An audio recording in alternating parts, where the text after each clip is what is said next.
Portions of this show are recorded. Strap in and be prepared. Curious what the narrative's going to be now about the Oregon football team. Did they get another unranked win? Another unranked win. You know, you just can't get out of your own way, folks. Interesting guests. Kelly Graves, Mike Parker, Josh Pate, Melissa Lombardi, Yogi Roth, who said that Justin and I are smart. Sharp opinions. What's amazing to me is we're talking about a 10-1 team that's 7-1 in the Big Ten, like they're underdogs. I know. It's like, wow, how did that happen? And some smiles. No, I really put some effort in there. And there was no try, there was just do, and you did. So no, I was Yoda. because It's Danny Havel. I mean, it's wave after wave after wave after wave of talent. That's good coaching. That is that whole culture, next man up attitude. Justin Grossweiner. I can't believe I'm saying this. Thank God for the Beavers. They saved the weekend for me. Danny and Justin starts now on Fox Sports Eugene and Fox Sports Newport. Hello,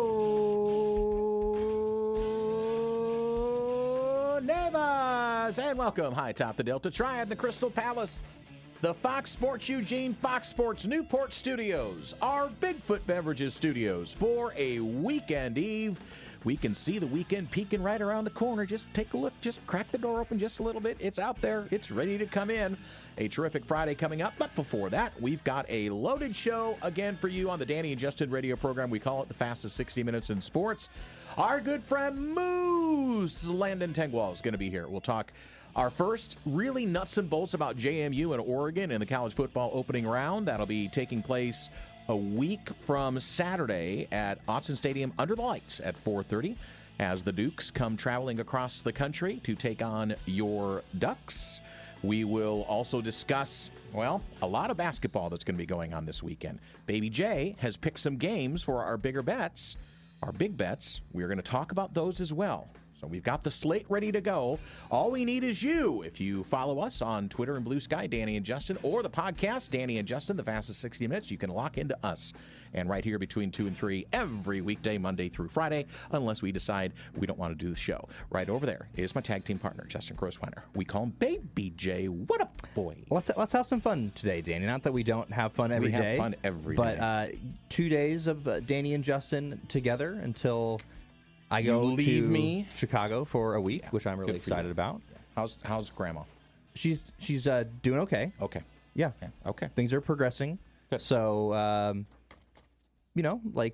excited to be there, excited to be with my family. We're all going to be together for the first time since long time 2019. That's a long time. I think. And maybe there is some short periods of time I'm missing. But the last time we all had... Because it's like you and your mom especially, like you don't go at the same time. Yeah, it was hard because of the cat. Is Allie going to be there too? She is going to be there. She's there now. So all four of us. Nice pictures. You got to take some pictures. I know. Okay. I'm excited about it. Yeah, right, I'm going to take some good pictures. Very cool. We're gonna have a good time. So we are, by the way, here at the Danny and Justin radio program. Not that Justin remembers this, but we are celebrating. Thank goodness Dan Lanning was hired day. It was on this day in 2021 that Dan Lanning was hired as the head football coach at the University of Oregon. You want to know a fun fact? I would love to hear it. It was just 35 when he was hired. So I'm assuming the press conference was 2 days later, maybe 3 days later, something like that. Well, or is this the day that the press conference was? I think that it was the day of the press conference because it would have officially, because normally you can say someone's hired, but until they are introduced at the press conference, that's when the official first day starts. So I was working as a student, and I was planning on going to this press conference, which, the whole crystal ball thing went down, and that was a whole lot of hullabaloo, and it was just a lot going on. And I was planning on going to this press conference, but I got so sick that I could not get to the press conference. So my memory of Dan Lanning for the first time is being just like sick as a dog in bed and watching him talking about what he was going to do with the Oregon Ducks. And I just remember thinking like, okay, yeah, like I see it. I see what they see here. And then he turned out to be Dan Lanning. He turned out to be Dan Lanning. So with all of the upheaval that's been going on, especially, I can't remember, and I've been doing this for longer than you've been alive, which is really horrible that I have to say that, but it's the truth. I really can't remember, Justin, a off season that trickled into the season where there have been so many coaching changes at big I mean, there are always coaching changes, but big programs that have changed their coaches this season. I would challenge anybody to go back and tell me more Big Four, Power Four, conference schools that have changed their program head coaches than this season. Yeah. Well, it's a lot. I mean, it's more than I can remember for sure. And some that if there would have been lower buyouts, Mike Norvell at Florida State probably would have been looking for a job as well. Well, it's going to get really interesting now with the Michigan job being open, and you have all of these moves that have already been made, and contracts have been signed, and there's been a lot of extensions for coaches that haven't moved. And so it becomes really interesting it's like a case study of college football of like, how much do these contracts really mean? And I think sometimes we see that they can at times not mean very much at all. So where people were thinking about Sharon Moore as being in trouble next year if Michigan didn't get into the college football playoff conversation, unfortunately, off-the-field issues seem to be taking him down, not on-the-field issues. Right. And we're not going to – and listen, I talked to you before. It says I'm not going to spend a whole bunch of time on this. All the national folks are literally examining this thing with a microscope. So we only have an hour. I'd rather do it with something else, like with Langdon Tengwall, who's going to talk to us some X's and O's. I'm sure he'll have some comments. I know he will, and I will allow him that platform because he's a great guest and he's a great friend of the program. But we're going to do some more start our nuts and bolts analysis of JMU and Oregon. I started pulling some facts about JMU, which on the football field. Now, we gave you fun facts about JMU earlier this week about the university itself. But out of the Sun Belt Conference, by the way, they're the first team out of the Sun Belt Conference to ever earn a college football playoff berth. I mean, it hasn't been around that long. Yeah. Well, okay, but they are the first one.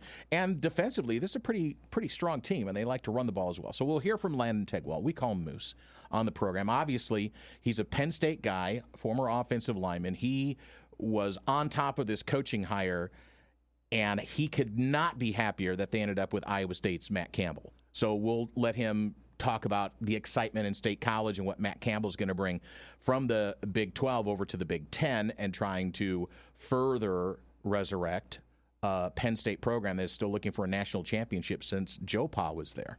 So that's that. I mean, and I say continue because with all of the stuff that happened with James Franklin, and especially in that last year, how it fell apart, he took a program that was in literal shambles, like being held together with gum, glue, and baling wire, and built it back up into a powerhouse program. Now, they never got all the way. They never ascended all the way to the top of the mountain, but they became a relevant program year after year after year after year once again. No, my take on this is that James Franklin, yes, I'm not going to get Jonathan Franklin, James Franklin mixed up. But, yes, he's a very good head coach, and you can already see what he's doing at Virginia Tech. And he's assembling good staff. I think that when it comes down to criticizing a coach for not quite getting over the top, I think that sometimes that's a matter of circumstance. And it felt like maybe he had reached his ceiling, but I don't know. This was obviously such a down year for them, and the expectations were so high that really clearly was what drove him out. But it just felt like if you have a guy that's going to get you like so close every single year, eventually one of those years maybe you're going to break through. So Matt Cambell coming in. Oh, it's an A+ hire. It's a good hire. So no, it's an A+ hire. Is it like an equal? Like is it? So that's the Josh Pate. I wanted to ask. The Josh Pate theory, which is I'll let you ask that question. I will not step over your question and ask him: is that a lateral move or is it a step up? I would honestly. There's a lot of similarities. Really, between Matt Cambell and James Franklin, especially when it comes to their record against top 25 teams. But I guess the other question would be: is that after the way that things played out, getting a guy that is equal to what you had might have been kind of the best case scenario with the way things fell out with all the other head coaches and where they went. Absolutely. And so, again, for Oregon fans that are listening to our little radio program, just say a silent prayer that Dan Lanning is your head coach. Because with all that's going on in the world, I think the last person that anyone has to worry about is going to be Dan Lanning. Well, I can't remember how many times this week or the last couple of weeks I've sat there and gone like, man, the Ducks are so lucky to have this guy. Like, he's not a problem in any single way. He's one of the best head coaches. He's young. Yeah. He's like a one-line machine. He's great. And I'm working hard to try and get Dan on this program. I will do a Dan. You know what? It'll probably be next week. Great. We are going to have the voice of the Dukes, Dave Riggert, who he and I were in the same market at the same time, competing at rival radio stations in Salina, Kansas, of all places. He went on to Missouri. I couldn't even point that on a map, by the way. Okay, it's at the crossroads. I'll show it to you. I don't even know what that is. That's where there's two big interstates. One that goes basically from. That's right. That's the only things that are there. Stop. There is more than I'm just from Alaska. there. There's a lot to unpack there, too. Come Okay, on. so one of them goes down south to Wichita, Oklahoma, and such. The other one goes east-west, so it goes out to Colorado and Denver. It's the main thoroughfare. And so Salina is literally built on the T of where the crossroad, that's why they call it the crossroads, is because one of the highways dead ends into the other highway. You want to know why else they call it the crossroads, probably? Because when you get there, you're like, what am I doing here? I'm just kidding. I'm just kidding. Wow! I don't know where this is coming from. I don't know either. This hate of Salina, Kansas. It's a beautiful little town. It's nothing to do with Salina. It's everything to do with you. Oh, wow.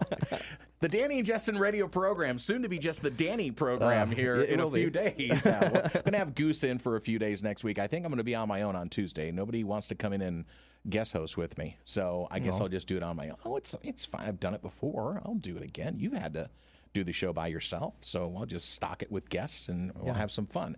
It'll be a busy week though next week with the playoff game coming up. By the way, we want to tip our hat, and we were remiss about doing this yesterday, Justin, and I feel bad. We got off on other tangents when we started the program here. And by the way, surprising.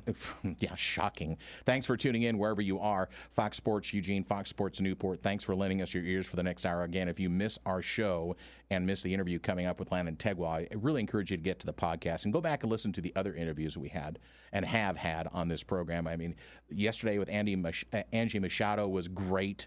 She also gave us some nice thoughts on the Civil War between Oregon and Oregon State and whether or not we bring that back. So go back and listen to the pod. Haloti Ngata was named to the College Football Hall of Fame, the NFF, the National Football Foundation College Football Hall of Fame class, and I think it's a great honor. Native of Salt Lake City, is the 7th U of O player to enter the College Football Hall of Fame. He's joined by Oregon coaches Hugo Bezdek, Len Casanova, Mike Bellotti. And Ngata was recruited to Eugene. I'm just reading some off the press release by former U of O assistant Mike Gilhammer. Position coach was longtime U of O assistant and program alum great Steve Greatwood. And they were invited for the banquet in Las Vegas, where Rob Mullen also picked up a national award for National AD of the Year as well. Pretty amazing. He tore his ACL, apparently, which I didn't know. He was. I know Ngata as in 2003, right? Yeah. So you got to understand, I knew Ngata as an NFL guy because, of course, he was so great in the NFL as well. But apparently, I mean, this guy came back from a major injury and started for 3 years and dominated. I mean, he was one of the highest recruits as well. It says he was number 2 according to Rivals. So a very, very successful both NFL and college career. And congratulations to him. It's a huge honor. Yeah, it's fantastic. So, congratulations, Haloti. And also a great and well-loved Duck who comes back and gets, just like Marcus when he comes back to Autzen Stadium, huge rounds of applause and well-deserved. Oregon State's filling out their coaching ranks, Justin. Mitch Dallin was officially named the offensive coordinator and quarterbacks coach. We've got others as well, so I'm going to run through some of them. So, Court Dennison is the new linebackers coach and co-defensive coordinator. Let's see, who else? There was a lot of talk as well about Jamarcus Shepard's contract and the money he's getting paid, and that Oregon State was not kicking up the money that they thought or that others were saying that they were going to spend. So they were saying that they were being cheap. Is that what you're saying? Yeah. And it's supposed to be like the highest paid coach in the Pac-12. That's not true. Well, I guess what I would say is that if you are running a business and you can get somebody that you want for the lowest amount of money, you're going to do that. I think anymore, a lot of programs are using back-end incentives to pepper someone's base contract, and it's going to be based on performance, which is, merit increases are always, I mean, Dan Lanning just got another year extended to his contract because he made, I think it's the college football playoff. He got one more year and added didn't he onto get his $1 million as well or something like that? I thought it was something like that maybe. By that time, I might be listen, after the first $1 million, does it really matter? To me, I don't think. From what I've heard, from what they say, no, it does matter. But for me, absolutely. By the way, Mitch Dallin is joining Oregon State, another Alabama assistant. So he's leaving Kalen DeBoer. Kalen DeBoer, so that's, and it'll be interesting with Oregon as well, with with Will Stein. He's taking a couple of guys with him. One of them is going to be the GM. He was director of football operations for Oregon. Another assistant is going and following Will Stein. I'm sure there will be some maybe from the defensive side, Tosh Lupoy going to Cal. Kalen DeBoer's got to figure that out as well. He's not just losing his assistant head coach, co-offensive coordinator. He's also now losing his quarterbacks coach. He's going to have some holes to fill on his staff, maybe from promoting from within as the carousel continues in the coaching ranks. By the way, he's when I last I checked, the betting favorite, whatever that means, to be the head coach in Michigan. I just want to say this real quick. I just want to say this real quick. I think it just needs to be said. Dan Lanning isn't taking that job. Okay, we can move on. It's like how many times have you seen a job? They did this to LSU. I mean, I'm not saying. Wait a second. I've seen people listing him on these. Oh, he's on our wish list. But not this year. I don't think.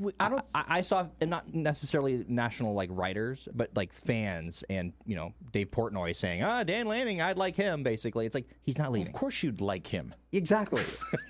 Yes. And he's again, on our wish list. As I'm saying. Okay, and Oregon's at the point now where they're not the type of school where, seriously, if Dan Lanning's, let's put ourselves in Dan Lanning's shoes for a second. He's saying a competitive team that he is going to be at war with in the conference that is kind of in turmoil right now. Why would he go from his stable situation to fix this, So anyways, It's not even a conversation. I just brought it up because it always comes up whenever there's a head coaching job that comes out that Dan Lanning is going to be on the list of names, and it's not happening. Right. So Michigan State, Michigan, Penn State, all jobs that were open. Michigan's the only one that's left open. Pat Fitzgerald coming back to the Big Ten to coach Michigan State after Jonathan Smith was shown the door. I still think, and I'll write down the day and time that I said it on the air. It's at 2:17 on Thursday, December 11th, year of our Lord 2025. Jonathan Smith likely going to be the new head coach at Washington State. I'm just going to say it. Well, what do you mean likely to? You mean he's your prediction? This is a prediction. Yeah. I don't have a source or anything like that. I think it would make perfect sense. It makes perfect sense. It makes a lot of sense. Unless you're going to raise somebody else from the FCS level, just like you did with Jimmy Rogers, and then possibly a year later, Jimmy Rogers was all in until Iowa State came calling. Right. I guess the way I would think about it is it's more, okay, would Washington State want him? I think absolutely, right? I think there's no question they would want him. So it really would come down to, would he want them? Would he want to go? Basically. But where's he going to go now unless he says, I want to stay out? Well, and sometimes the best thing to do is to just wait a year, and then you can figure out when the landscape looks a little bit different next year. And it could be. He never looked like he enjoyed talking to the media. Look how much things changed this year. Absolutely. All right, we come back. A lot to talk about with Moose Langdon Tengwall, former Penn State offensive lineman, a good friend of ours here on the Danny and Justin radio program. We'll go around the horn with Landon next. Fox Sports Eugene and Newport. We'll go to the hardwoods in the last segment of the program as both Oregon State men's and women's are back at home this weekend. Ducks announcing their Pit Crew alumni game, which will be Saturday. We'll talk about that in the last segment here on the Danny and Justin radio program. But let's close up the phones right now and head on over and pick it up because at 541-343-5673, the Oregon Man Clinic's hotline, it's our good friend Moose, the National College Football Analyst, the host of the Langdon Tengwall Show. You can follow him on Twitter, Langdon Tengwall, Tengwall, former offensive lineman at Penn State. Landon joins us by the telephone. Landon, I mean, it's, kind of slow right before the college football playoff. I mean, I don't know if there's really anything to keep you busy. Is there? No, nothing going on out here on the east side, man. Just a lot of cold weather. And we got a lot of coaching changes out here for Penn State. And it was fun. Big Ten championship I thought was interesting. And so we had a good time, man. It's been a good weekend. I've definitely been kept busy covering all of this, that is for sure. All right, so let's go around the horn. Let's start there in your backyard. Matt Cambell comes from Iowa State, Big 12 country, a good young coach. But the question is was this always Pat Kraft's sinister plan, or was this just absolutely 100% lucky that Matt Cambell was going to listen and take the job? Well, I know you guys over there are big-time Pat Kraft fans. We're just a bunch of weirdos out here on the left coast. Yeah, exactly. He talked about us. Weirdos. That's good. When Penn State and Oregon play again, that's great. No, look, no, it was. I've said multiple times this was a search that was ultimately failed. There was incompetence 100% here. And the story has been put out that they reached out to the wrong agent for Matt Cambell at the beginning, and they did reach out to him at the beginning and just couldn't get in touch with him. And, at the end, it just so happened when Kalani Sitake, that fell through with BYU, we went ahead and just, called up Matt Cambell. I think there were some other, there's some other elements involved in that in terms of like why he was not called at the beginning. And so I think part of it is, you have certain people that are higher up. I'm sure Oregon has some of this too, that they want certain things. And so we didn't go after Matt Cambell right away. And it was kind of like, hey, you have to take Matt Cambell here. And this should have been one of your top three, but for some reason it wasn't. You got to come back to Matt Cambell finally. And it's like, oh, okay, I guess we'll fall back or, fall forward into this thing. And I think he should have been one of the first considered from the jump, really. I mean, you're looking at when you actually stack up Matt Cambell to like Matt Rule, I mean, not even close. So it's been an interesting process, but no, I think Penn State got very, very lucky that they fell into this one at the end, and that it was, Matt Cambell was still there for the taking. And I think a lot of people didn't realize that Matt Cambell, I mean, this is an Eastern Ohio, Western PA guy, family were coal crackers out here. So I mean, that's PA to its core. And it's, grandparents were big time Penn State fans. So there's a lot of connection there and understands the history. And to be honest with you, the last head coach, James Franklin, everybody kind of understood here. Like, he never got it in terms of like what Penn State was and what it meant to a lot of people. People are crazy. I mean, they basically call us a cult out here. So I think that's a big change, and he seems like he gets it. And so I'm excited to see how he starts to sculpt this roster together that I think is a lot of people are going to leave. And it seems like so far he's brought in a lot of Iowa State, their coaching staff there. So he's bringing his presence and his culture very heavily. So a guy that fits, but maybe Penn State isn't going to be writing a book anytime soon about how to hire a head coach. But you kind of compared him to Matt Rule, some of the other coaches, and a little bit to James Franklin. But I'd like for you to dive into that a little bit more, just in terms of like how good of a head coach he is. And you talked about sort of the way that they came across him maybe wasn't the right way to do it. But how do you compare him and James Franklin in terms of what you're getting as a head coach? Yeah, I mean, I've stacked up their records and things like that. And Matt Cambell always did more with less. I mean, he was almost forced to leave Iowa State by the end. Their head NIL guy of the collective that they started from the ground up, he quit, and it was just there was nothing left there. It seemed pretty the cupboards were bare, that was for sure. And so this opportunity came for him, and it was like, hey, we can finally see what we can do. I mean, this guy he's worked his way up. He was the head coach at Toledo, and then came here 2016 to Iowa State. And, obviously had some rough years, but also took them for 11 wins and 10 wins. And generally he was kind of an 8-4 guy. But the thought process was, I mean, to do that at Iowa State is so impressive. And they've always done well identifying talent, kind of diamond in the rough type situations here, and a Breece Hall and those type of guys. So, I think the thought process around Matt Cambell, around college football was always kind of like, what can this guy do if he has a really good roster? And so I think you're going to see that now. I mean, Penn State's committing over $30 million, which is a lot for Penn State. The old folks over here, they didn't want to get in on the NIL from the beginning. I'll tell you what, people were like, what? You don't want to play for Penn State just to do it? And that's kind of the vibe out here.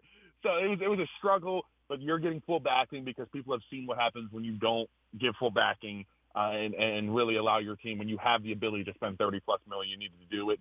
That's just unfortunately where we're at in college football now. And look, I'm excited for him, but like I said, I'm curious to see. It seems like he's shying away from the splash hire as far as his coordinator. It seems like he's already locked in his offensive coordinator from Iowa State, who's followed him all the way from Toledo, back in 2015 when his offensive coordinator was a GA at the time.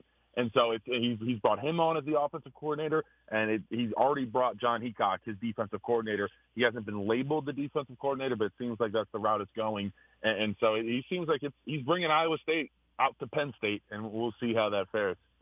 Langdon Tengwall, we call him a rising star in the media ranks. You can check out, and you should check out, his YouTube show. You can also follow him on Twitter, Langdon Tengwall. He joins us. We call him Moose, the former offensive lineman at Penn State, and giving us his opinion on what's going on there at State College. And we're going to kind of slide this into the college football playoff if you don't mind, Landon. And the blowback, and Iowa State was one of those teams that they decide they're going to opt out of playing in a bowl game if they're not going to play in the college football playoff. I mean, this happens at times, but more with 5 and 7 teams that could get pulled up into it. You don't see a lot of 10 and 2 teams, i.e. Notre Dame, or others saying, you know what, we're not going to play in the postseason. Have we really gotten to a point now where we're diluting what all the bowls mean? And should we just concentrate on the college football playoff in the postseason for this level? Well, I wish we didn't have to, because I mean, think back to the BCS like bowl era. That was those bowl games, those New Year's Six games. Like, those meant something. Absolutely. And now Yep. it doesn't, like any other bowl game that isn't in the college football playoffs, it doesn't mean anything. And that's how guys look at it. And because we have created a truly bigger playoff, and it seems like we're likely headed to 16 teams, then we're looking at it's going to be even more so. Like, if you don't make the playoffs, forget about it. And I think that's sad. I think about the seniors who just are able to put the pads on one more time. I mean, think about the Notre Dame guys on the team, not Jeremiah Love, not C.J. Carr, who's coming back and is great. You know, you're thinking about the guys that were like, they finished that Stanford game at like 2 a.m. out in California. And it was like, all right, we're going to see playoffs, can't wait. And now never putting the pads on again for, half of that team or half of that senior class, I guess I should say. And that's hard. I think of it like that, and it's just, I think that kind of is messed up, but it's also just kind of the world we're living in. Notre Dame's a little bit worse because I feel like Iowa State has a little bit more of an excuse. I don't really know how much of their team's going to be left to even play and their coaching staff. But Notre Dame, listen, I cover a lot of Notre Dame. I enjoy it, but I think that's a poor move. That's a poor move on Freeman's part. I understand what they're trying to do, and they're in this just battle of trying to get back at everybody in the ACC and all the writers over on Notre Dame and like on Twitter. They're all putting out like ACC watch out, and it's supposed to be this big thing. So we'll see what actually happens. But I think I don't like that move by Notre Dame. That's supposed to be a class place, and it's just that's not very classy to do, especially like I said, to the guys that have one more time to suit up. Yeah, you basically echo exactly how I feel. I feel bad for the guys that are the seniors that aren't going to the NFL, that that was their last. Who thought they were going to put their pads on exactly. at least one more time. So that was their last game. That's really unfortunate. You want to talk about a team that is going to make the college football playoff, JMU? Let's do it. All right. Well, so JMU, obviously, not a team that I think many expect to compete with the Ducks. I know you've been looking at some of their film. They are very good at their level. What do you see in JMU? Yeah, no, I mean, they're a very good team. I mean, here's my biggest takeaway, honestly, from just even turn on the tape within the first 10 minutes. Like, they're just so small up front compared to a team like Oregon. Like, I just look at their defensive tackles, and I know Poncho's just getting excited watching that. So, that was my biggest take. And then on both sides, really. I think about at the high level that Bear Alexander's playing at versus just a smaller group of offensive linemen. And I'll be honest, too. You do see some of the deficiencies when you watch a lower level team of just there's just certain guys that just aren't able to play. There's a reason they're playing at JMU and not Oregon. Like, let's just put it that way. So that's been the biggest thing that's honestly stuck to me. Like I said, I mean they've had a fantastic year. There's a reason Bob Chesley's headed to UCLA, and they were even talking about him to Penn State for a while. So I think it's going to be we're just going to run the ball up front. And look, you can have fun, air it out. Let Moore have fun in that game and get loose, especially after you have, a little while off. But I'm just excited to watch the Oregon Ducks run the football again, because those have been the most fun games this year, honestly, when Oregon goes for, 300 plus on the ground. And you have playing experience, so I think this is a great question to ask you. One of the things that's been a huge topic around here is the bye last year. People think that did not favor Oregon at all. And it's a conversation that's been around this year. But so Oregon obviously had that a lot of time off, and then they played Ohio State. So people basically this year, I think, are fairly happy with where Oregon ended up because they get to play in this game, and then they get to move on, hopefully, and they play Texas Tech in the quarterfinal. So do you think there's some validity to that, to being able to sort of jumpstart your engines again and get a little bit of traction under your tires before you get into a bigger matchup? Is that going to be a really big benefit to Oregon? I think it absolutely is. That's why where Oregon's at and where Penn State was last year, getting to play the worst team off rip, it's great because you're almost certain, just because there's so much talent gap because you're playing a G5, like you're very likely going to win. And it's a confidence builder too. Mm-hmm. And as a player, I mean, you are so used to playing every 7 days, and then if you're telling me you go a month without playing, I mean, it's over a month really, and it's like that's crazy. Like your body just isn't used to that, and it's hard to jumpstart, and that's why part of what I think happened last year with Oregon and Ohio State. So as a player, I would love to just have the schedule you're playing in the first round. I think that is it just keeps everything greased, and like I said, you get the confidence of kind of getting to beat up on a lower level team, but look, you're still in the playoffs, and that's still an accomplishment. So you start to build a little bit more of that momentum than the team that's been cooling off for the past month. The Langdon Tengwall Show, you can watch it on YouTube. He also drives around in a car sometimes. Now, are you driving the car sometimes, or you just sit in the back seat? Because you can't be asking questions driving cars. I'm asking questions driving the car. I hope the local Honda has some good insurance. No, look, I'm always safe. But no, we drive around the area of State College, and I interview folks. So it's a good one, man. Yeah, it really is. Yeah, follow him on X as well. Langdon Tengwall joins us. We call him Moose here on the program. He's been on enough now that he got out his own nickname, which he signed off on. So can't take it back now. I'm still working on the big chain that I want to see you wear one time on your show. That's what I'm working on right now. But I'm dead serious, by the way, on that. Let's talk a little bit more about the Dukes and the Ducks, which is I just made that up right there. Look at that. How good was that? Wasn't they? That's offensively, JMU second in time of possession. They average 37 points a game. They do like to run the ball as well. And they are boasting a defense that's ranked in the top 10. So I guess you just talked about the size a little bit. But what do you want to see out of Oregon in this game? Because Oregon, the last part of the season, it's well documented, missing their top wide receivers, and then offensive linemen start to go down. They come back, they go down again. And so the injury bugs kind of nicked them a bit, but now they're going to have 3 full weeks to get healed up, and we expect possibly we're going to see Decory Moore back on the field. We don't know yet. Possibly even Evan Stewart back on the field. We don't know yet. But what do you want to see out of Oregon offensively against JMU? Yeah, like I said, I think I want to see us continue to dominate on the ground. And that's where throughout these games, when you start to play some real teams deeper in the playoffs, you need to build that confidence that you can just run it down some good teams' throat. Because you know what Dante Moore can do. And you also know that when you start to get in those tough games, I don't want to just fully put all of the weight of the game on his shoulders. Okay. And you have an explosive run game that we've seen be borderline elite this year. And that is where, like I said, you impose your will of the fact that this offensive line is just straight up better, but they're also bigger. And you rely on your running backs to just hammer away. And you have, it felt like always someone was hurt or someone was, in the running back room. And so it feels like everybody's back healthy. Let's just hammer away at this thing. And let guys kind of take their turns and build that momentum through. But take your shots. Let Sadiq go up. Call your plays. To stretch the field deep and still threaten them that way.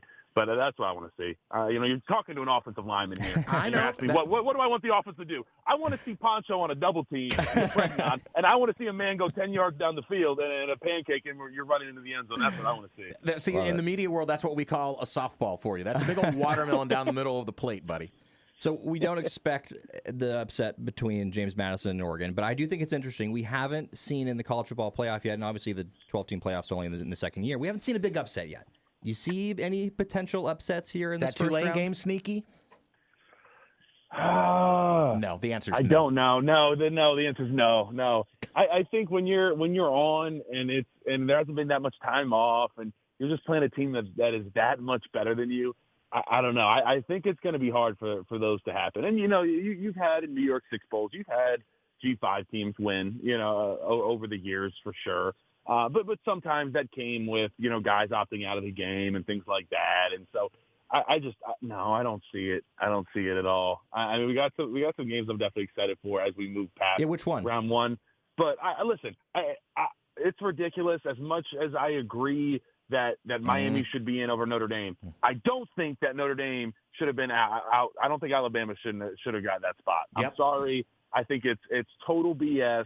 The fact that some championship games count for some teams, some don't for the other. If you're telling me we're getting like Notre Dame and Oregon together or something like that would have been awesome. That would be sweet. So a matchup like that. But I'm just saying the audience, I think it's better for Oregon. But for the audience, like I find the group of five stuff boring, and I get it. Everybody should have a shot at the dance, but it's just the talent gap it's gonna those upsets are so rarely going to happen, in my opinion. So I'd much rather see a more equipped team. Yeah, no, completely agree. Which matchup in the first round are you looking forward to the most? I mean, I'm like, dude, I got to say Oregon and JMU. Like, come on. No, I do look forward. I do look forward to the JMU and Oregon because I just do want to see Oregon just get going because I do believe this is a team that there's definitely those question marks in those bigger matchups that they've had, and I think this is also a battle tested roster. So that's why I'm more inclined to want to believe that they have a real shot at winning this thing. I also go. I mean, I go to Alabama and Oklahoma because I'm very curious to what's going to happen to this Alabama offense. They cannot run the ball. It's been that way since week one. I remember making a cut up back in week one. They couldn't figure out how to run inside zone, and they were just getting stuffed by Florida State there. And Oklahoma and Venables, I've watched their tape a couple times, especially when they played Michigan. I mean, this is a defense that will mess with your head. I mean, the pressures, the blitz packages, the way they disguise coverages, it's pretty nasty what Venables is doing out there. So that's one I'm looking forward to. And if Ty Simpson is going to be able to show up because it started to turn into a little bit of a mess with that offense really being able to pass the ball. Like short passes are their run game. It's been that way all year. If you can find a way to slow it down or really start to pressure Ty Simpson, which I think Oklahoma can do the way they blitz, it could be a long night for Alabama. All right, Moose. Do you have a inside track on who do you think is going to win the whole thing? Is it Indiana, Ohio State that much better than everybody else that one of those guys, it would be like take one of those two and the rest of the field? Or is the separation going to start to dwindle and get closer as we get further and further into this? Yeah, I'm sitting with Indiana and Ohio State right now. I think they're in a class of their own. Look, I think both of them have been in some real battles. I mean, obviously Indiana has been in every battle there is. I mean, even getting tested at a losing record Penn State and finding a way to come out on top. And Mendoza, really is securing his Heisman moment, was in the Big Ten championship. But having that Heisman-Mendoza moment there in State College right at the end to finish off the game with one of the craziest catches of the year. I mean, they've just done everything right. They have a defense. That front seven is nasty. I was just watching the tape yesterday of Ohio State's offensive line against that front seven. I don't know, man. They're just complete. And you see why everybody wants to implement any team that's trying to rebuild. It's like, oh, let's go the Cignetti route and just have someone come in and just bring in 13, 14 of their players and bring in a lot of their staff and try to reestablish something, because the way he's done that, and you could tell everybody's bought into that culture. It's cool to watch. That's a nasty defense, and then the offensive line too. It's very simple for the offensive line. It's a lot of quick outside throws that you guys have seen from Indiana, but I mean they just shred you. And I'm not just picking them because they're the number one team. I think you're battle tested. I think you have all that talent. I don't know. I think it's going to be hard to take down Indiana. I'm curious, but I listen. We get a rematch. I'm getting my bucket of popcorn ready. Mm-hmm. Oh, yeah. Oh, believe you me, there's going to be if we get a rematch, it's going to be for all the marbles trying to get to a national championship game. All right, one last question for you, and it's again back into we started with State College. We're going to end in State College. OC Andy Kotelnicki is going to be calling the plays and running the team for the Nittany Lions in the Pinstripe Bowl against Clemson. So how many gadget plays are we going to see? Is he just going to empty the playbook against the Tigers there in New York? If he does that, he's going to make me curse his name at the TV just one last time. just one last time. No, I know he can't help himself. There's no way he can. Like, he's not going to be able to stop himself from the double pass that he's going to throw to our fifth string wide receiver. It's absolutely coming. But no, I'll tell you what. I am very excited to get a new offense. It was incredible how Penn State refused to throw the football down the field. I think you saw it in the Oregon game. We just waited until the fourth quarter for no absolute reason, and it's just been infuriating to watch. So I just want some competence, and I've been watching some Iowa State offense, and they actually stretched the field, and I'm like, okay, I'm starting to feel better about myself.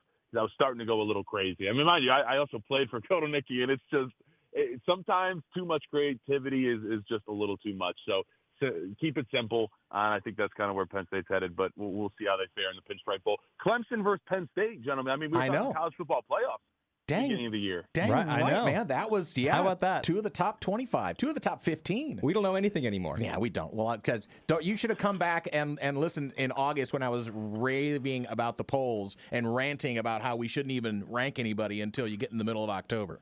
So that's my opinion of it. I think you're right. Like, do that, and also because it gives these false narratives anyway. So if you beat someone early on that ends up being horrible, then you have the conversation, oh, they were really good. Certain people still, some people want to count Penn State still as a good win. You never know. So, I'm with you there. It's picking and choosing. Absolutely. It depends on who it is and who they want to be good. All right, Moose, thanks again for your time, buddy boy. We took a lot of it today. Have fun on the show. Enjoy your popcorn next weekend. And we'll get together before the end of the year as we get closer to the quarterfinals, semifinals of the college football playoff, man. Yes, sir. Sounds good. Thank you, gentlemen. All right, there he goes, the great Langdon Tengwall. We call him Moose here on the Danny and Justin radio program. We got just enough time to talk a little basketball as Oregon State men and women are back on the home floors this weekend. It's Pit Crew alumni for Saturday's men's game against UC Davis. We'll discuss that a bit. And more illness, more injury for Dana Altman's team, which is affecting practice. We'll talk about that when we come back. Danny and Justin rolls on. Fox Sports Newport, Fox Sports Eugene, live from the Bigfoot Beverages studios. If you miss any of our conversation with Langdon Tengwall, who just went off into the night back there on the East Coast in State College, you can go back to the podcast, which will be up shortly after our program. Just look for Danny and Justin if you're not already a subscriber. And if you find us, go ahead and subscribe. That way, you'll get a little notification when we drop a new podcast, which is Monday through Friday. The old Danny and Justin radio program on Fox Sports Newport, Fox Sports Eugene, live from the Bigfoot Beverages studios. Lots of basketball this weekend. Dana Altman came out and said that he is now dealing with an illness bug as well as an injury bug. Kwame Evans has been dinged up. Devin Pryor has been dinged up. Of course, we already have talked about Nate Biddle and Jackson Shellstad. Nate's got to get himself right again, and Jackson Shellstad playing himself back into shape. But the biggest thing with that, Justin, which was, I don't think something that people were taking account of, and by the way, the Ducks take on UC Davis, the Aggies. They have they're about a week off, and they play the Aggies of UC Davis on Saturday at 1 p.m. at MKA, so let's fill it up for Coach Altman's team, is just having a decent practice. It's important. Guys that can battle inside and outside and test each other in practice is important, especially if you're struggling a bit. Ducks have lost 5 in a row, and they're 0-2 in the Big Ten. And this is kind of un-Dana-like after a 4-0 start to the season, of course, albeit against Hawaii, Rice, South Dakota State, and Oregon State. And then they ran into Auburn, San Diego State, and Creighton down in the desert of Las Vegas. And then USC at home, a game they were in, only lost by 5, but a game that they lost by 11 at UCLA. And to be realistic, it didn't seem like they were going to get over the hump against. Here's what I say. Okay, here's what I say. Okay, they have a good shot to break this streak against UC Davis at home. Sure. UC Davis comes in 5-3, 0-1. They have a really good shot of making it a 2-game winning streak against Portland. Then they'll be up at the Moda Center against Gonzaga. Moda Center. Hey, it's going to be a new environment. You never know. Hey, maybe that's an opportunity for the Ducks to get a big upset win. And then back home against Omaha to close out December, and then it's Big Ten all the time through the Big Ten tournament, which is the 10th through the 15th of March. So they're on the road. They have to go all the way across the country to start Big Ten play, beginning of January against Maryland and Rutgers, and then back home for Ohio State. So they'll be in Rutgers on Monday and going to come back and play a Thursday night game at MKA against Ohio State. That's in January. That's a long way off. I guess what I want to see out of the Ducks on Saturday is solid defense, better shooting. I mean, just all the basic stuff, right? Oh, yeah. Just get a W. This is just get a W time. But I think it's all. I never want to do the style point thing, but I think it is important to have some momentum, which means I think you need to really step on UC Davis. No, I not win by 4 points. No, I agree. 2 possession. They've had a few too many of those games so far where they've won, but they haven't looked good doing it. And so, yeah, it's time to start building if you're this team. But it's hard. How do you build if you're having issues with having players practice? You got to do the stuff in the game, but Agreed. when it comes down to it, that's just not the best way to do things. It's not the way that Dana Altman wants to draw things up. Kelly Graves' team also on the women's side, also having a week off, and they will host Montana State. Montana State bringing both their men's and women's teams out to Oregon, as Oregon State men will play Montana State Saturday at 2 p.m. at Gill Coliseum. The women of Montana State take on Oregon at noon at MKA on Sunday. So Oregon, 10-1, their only blemish, a loss, and man, UCLA showed that they are going to be right back in the national championship discussion with that win over Oregon. No shame in that loss. I mean, you not. would have loved to compete a little bit more, but you're facing one of the best teams in the country. They're probably going to be one of the 1 seeds in the NCAA tournament. So I think it's an opportunity to really learn something about your team. Hopefully, I mean, I've talked to Coach Graves about it, and it seems like there's times where you can't necessarily learn from a loss like that, but you do have your big test against a team like that. That's the first one they've had. So I think there is something to learn from that, like kind of no matter what, right? Right. Duck men, Beaver men play on Saturday. The Duck women and Beaver women play on Sunday. So Oregon State, did I say so? Oregon State. You're going to confuse me. No. Oregon State, Oregon on Saturday, men. Oregon State women on Sunday, both at home. The women's opponent for Oregon State will be Arizona State, coming in undefeated. Beavs coming off a win over Alaska Anchorage. Yes. They're looking near for my home. A second Power Conference win of the year, and the first coming at home against an Illinois team that's now 8-1 and 1-0 in Big Ten play. Sun Devils are a perfect 11-0 under first-year head coach Molly Miller. And that team plays the Beavs, and then Arizona State goes to Gonzaga, former Kelly Graves coach team up there in Spokane. I think the stretch for both Oregon and Oregon State men's as well is going to be pretty interesting, as Oregon State kind of reeling a bit after starting out the season unblemished. They're an even, though, 5-5 heading into that Montana State game on Saturday. So Wayne Tinkle's squad, I mean, it's an all-European team. It seems like very few homegrown guys on that squad, but they're trying to get themselves ready to go in the WCC. Gonzaga seems a little bit off this year, I'll just say. So we'll see what that looks like for Oregon and the WCC as they take each other on in the Moda Center. So a lot of hoops, but we still have football to talk about, obviously, through the month of December, and we'll do it right here on the Danny and Justin radio program. Well, that's what I was going to say, is that we've kind of been focused on college football so much that the basketball teams have been basketball season. A little bit underneath the wraps here, but it's also been a bit of a tough stretch for a lot of these teams. It has been, but I honestly, as well, I start paying attention more when we start getting into conference play. College basketball, for me, really starts kicking into gear, and I love all the marquee matchups in the preseason before conference play. If you get Duke playing Kentucky and all that, that's a conference game. But But do you think nowadays that it's not a conference game, by the way? Marquee matchups have as much to do with, like you just said, Duke, North Carolina, the legacy, the Blue Bloods, the teams that you recognize, as much as, wow, the number one pick's on this team, and I want to see him and his stacked roster versus this other random school's stacked roster. You know what I'm saying? Like, is that what I it want is, a good or matchup is it just still? Is it still just Kentucky and Duke and Michigan State against Duke? If both teams are good, that's a historic matchup. I mean, it's fun to watch, obviously. Obviously is, yes. Oh, a joke! I got fired from the bank today. A woman asked me to check her balance, so I pushed her. Dad jokes! Happens when you hit Dwayne Johnson's butt. I don't know. Wow, you just hit rock bottom. All right. I knew something rocked something. Yeah, that set that up easy. The thing is, I don't have very much time to. If I could sit here for like second. So should I give you like a 10 second? No, that's what I'm saying. I don't have seconds. time to really think. I mean, if I were really going to think, it would take me 45 seconds to figure it out. But I don't have that much time. We don't allow you that much time. 10 seconds most. I could count it down. It was a good one today. Oh, thank you very much. Appreciate that.